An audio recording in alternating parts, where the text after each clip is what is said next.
Many Americans like to brag about how America is number one in a lot of things. For example, number one in strongest militaries in the world or number one in GDP. But a lot of these patriots seem to always ignore the more negative number ones. For example, America is number one in the greatest amount of student loan debt, or, in relation to the topic I'll be discussing today, America is number one in the highest prison population on Earth. You've all heard this statistic. The United States of America makes up for 5% of the world's population, but 25% of the world's prison population. 2.3 million Americans are confined throughout the country. But how did it get to this point? To address this question, we must look back to the days of slavery and view this through a systemic lens. The abolition of slavery brought a temporary stop to the free labor provided by African Americans that the economy of the South depended so heavily on. Therefore, the abolition of slavery proved to be destructive to the economy of the South. The white political elite of the South eventually needed some type of way to access what they saw as a sort of untapped resource, cheap labor provided by African Americans. Flashing forward and much more recently, we see a doubtless second coming of slavery through forced prison labor.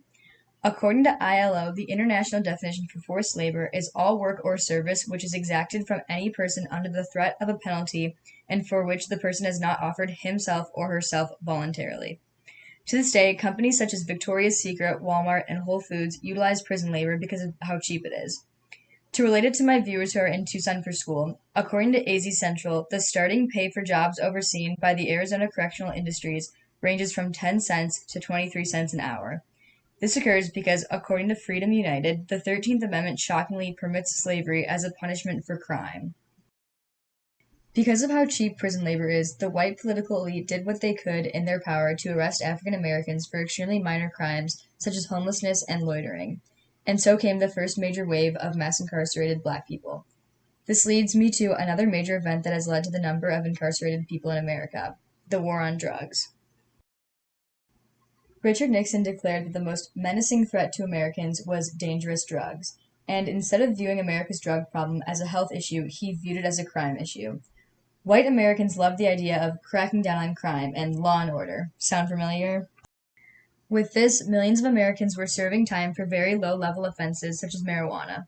We now know that this idea of law and order is a type of anti-black dog whistle thanks to Nixon administration official John Ehrlichman, who had this to say about the war on drugs.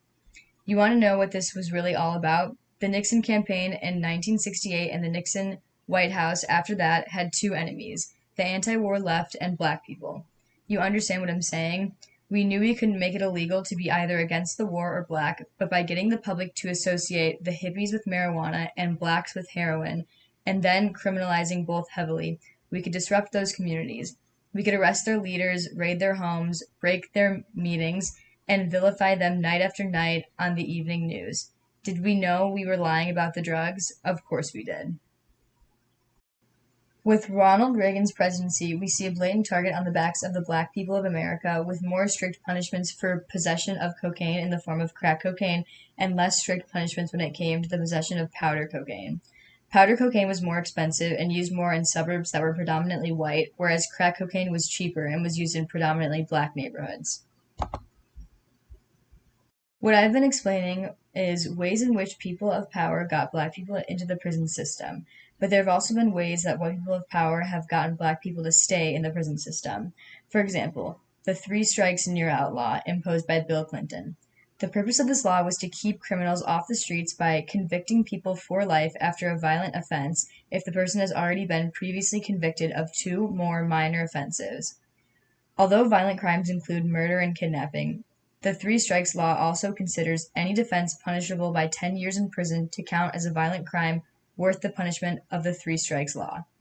This seems like somewhat of a setup when you then consider mandatory sentencing, which did not even allow judges to consider the circumstances involving a crime. In this case of crack cocaine, 280 grams would land you 10 years in prison, which then would count as the violent crime of your three strikes.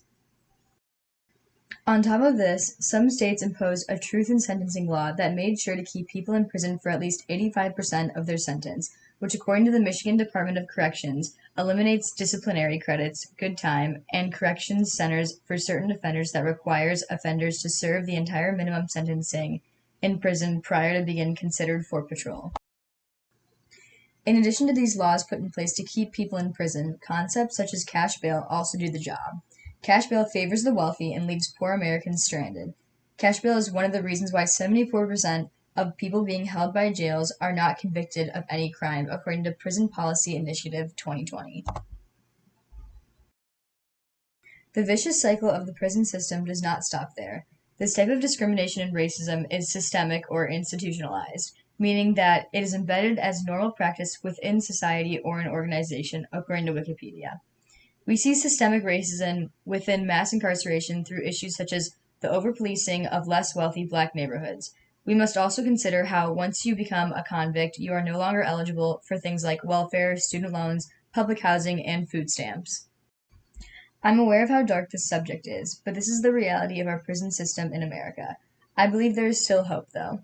For advice on how to run our prison system better, we must look to other countries such as Norway, which favor a more rehabilitative approach to their prison system. But what we can do for now is vote and voice your support for politicians who will fight for prison reform.